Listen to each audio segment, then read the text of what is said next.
What's up, guys? Hope everybody's doing well and having a great day. In this video, we're going to northeast New Mexico in the sky at about 35,000 feet. Just a couple of days ago, something was observed by crew members of an American Airlines flight as it was flying over Des Moines, New Mexico. We're going to come back and take a look at the details of what they saw in the sky as they were flying above northeastern New Mexico. Also in this video, I've got a brand new picture slideshow, new sky phenomena photos sent in from all around the world. Speaking of photos, I've got a couple I want to share with you guys real quick.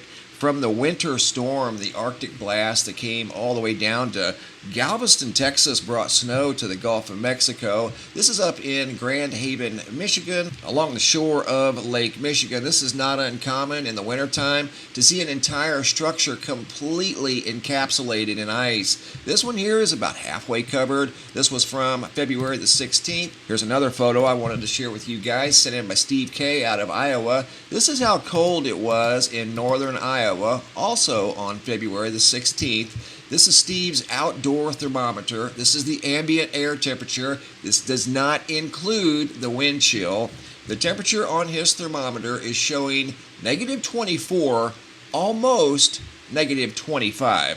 And once again, that's the ambient air temperature. That doesn't include any wind chill. If the wind was blowing with even a minuscule breeze, it would be well below -30 degrees feel-like temperature. That was one very intense winter storm. And finally, the power outage situation is starting to return to some sense of normalcy. There were millions of power outages associated with that very large winter storm. But first, here at the website, checking out the Schumann resonance, you can see there's been a big spike in the Schumann in the last 6 hours. That is consistent with the arrival of the CME as predicted by the Space Weather Prediction Center. I mean, it was right on time, even bumping the planetary K index right there in the last 3 hours. Definitely tell there's been some activity in the resonance, not only in the resonance, but right down here on the ground. Upon the arrival of the CME, there was a earthquake swarm up in Iceland. Several earthquakes that showed up on seismos around the world, the largest being a 5.6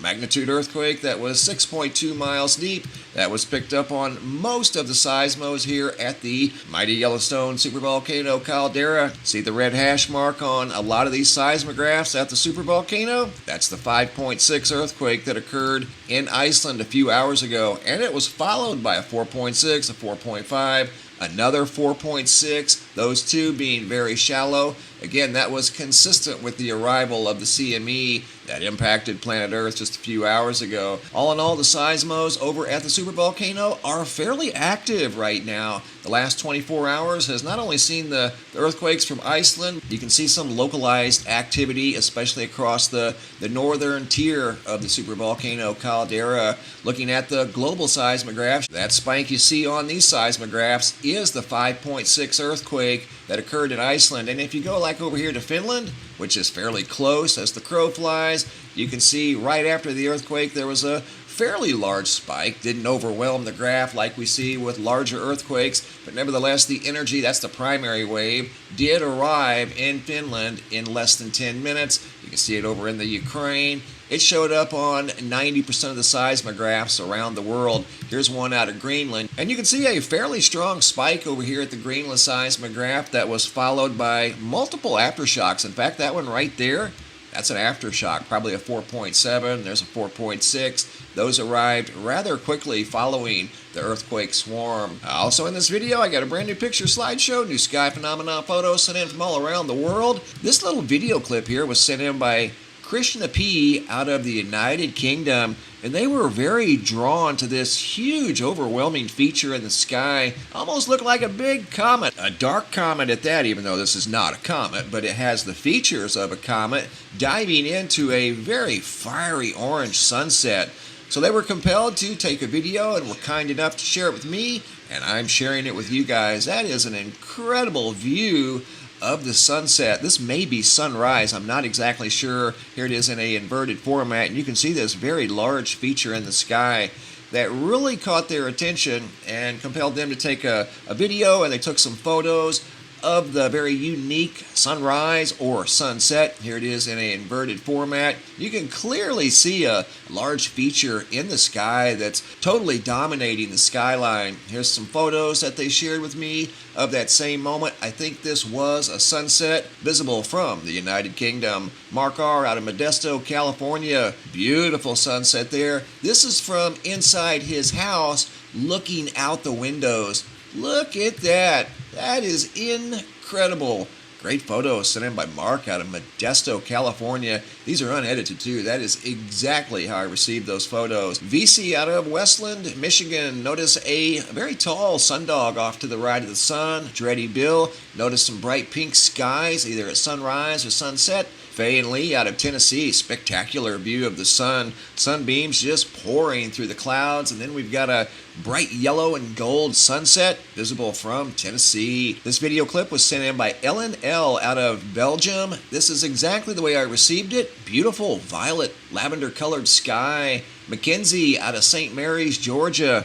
Absolutely spectacular green mammatus clouds. This next video clip was sent in by Mark out of Poland, who noticed some storm clouds very low to the ground when they turned a bright pink, almost a light red, even got some tints of purple in there and lavender. Very low to the ground. That's what compelled him to take that video. Jeffrey out of Sedona noticed what looked like a giant arrowhead. Almost looks like a big triangle craft up in the sky. See what I mean by arrowhead?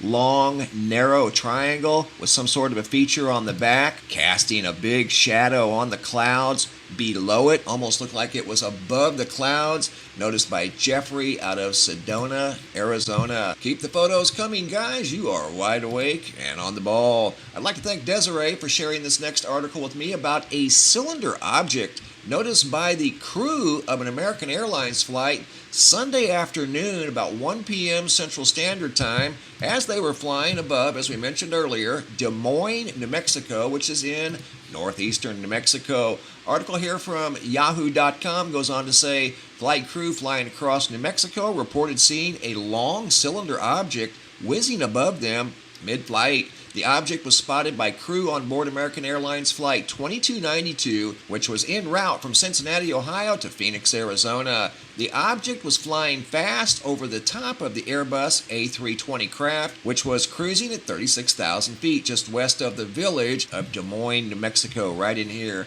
just south of the border of Colorado. In an audio recording from the flight deck obtained by radio interceptor Steve Douglas and shared with the drive, crew can be heard saying that we just had something go right over the top of us. It almost looked like a cruise missile moving really fast over the top of the plane. It's uncertain what this object was. An American Airlines spokesman told The Independent following a debrief with our flight crew and additional information received, we can confirm this radio transmission was from American Airlines Flight 2292 on the 21st of February. It's not the first time that the flight crew has spotted unidentified objects in the air mid-flight. It's not the first time the flight crew have spotted unidentified objects in the air mid-flight. In 2018, two pilots flying different aircraft above Arizona have reported close encounters with an unidentified flying object. The sightings occurred within minutes of each other on Saturday near the U.S.-New Mexico border. ABC News obtained an audio clip of a conversation between the two pilots and the Albuquerque Air Route Traffic Control Center. While around 37,000 feet above the ground, a pilot flying a small aircraft manufactured by Canadian firm Learjet asked the controller, was anybody above us that passed us like 30 seconds ago? He responded, negative. Okay, something did, says the pilot of the Learjet. Another pilot then says, it's a UFO. So it's not the first time that they've seen things in the skies above New Mexico and Arizona. The one I just talked about was from 2018, but the most recent one was February 21st of 2021. American Airlines Flight 2292 noticed an unidentified flying object above their craft at 1 p.m. Central Time. Thanks for the article, Desiree, and guys, keep the photos coming. I really appreciate it. If you guys have any photos you'd like to share, you can send those to reports at MrMBB333.com. All of the photos end up here at the Sky Phenomena Photo Gallery at the website, and sometimes I'll use them in a video just like you saw right here. Thanks for watching. Have a super day, and be safe out there.